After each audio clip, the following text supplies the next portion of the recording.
बोरी येथे चोरट्यांनी 3 किराणा दुकान व एक कृषी केंद्र फोडून गल्ल्यातील 40,000 रुपयांची नगद रक्कम चोरल्याची घटना घडली आहे। दुकानाचे शटर लॉक तोडून ही धाडसी चोरी करण्यात आली आहे।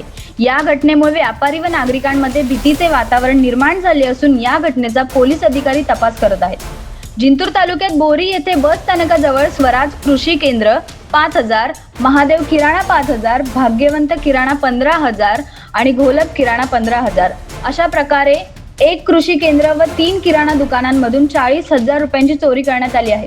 पोलीस उपनिरीक्षक महादेव गायकवाड व बीट जमादार शेख वसीम यांनी घटनास्थळी भेट देऊन पंचनामा केला। यानंतर श्वान व फिंगरप्रिंट पथक दाखल झाले, परंतु श्वानास चोरट्यांचा मागोवा लागला नाही। परभणीच्या स्थानिक गुन्हा शाखेचे पांडुरंग तूपसुंदर, मुकेश बुद्धवंत, उमेश चव्हाण व राम पौळ हे पोलीस कर्मचारी सुद्धा तपास कार्य करत आहेत। सहाय्यक पोलीस निरीक्षक रामेश्वर ढोंडगे यांच्या मार्गदर्शनाखाली घटनेचा अधिक तपास चालू आहे।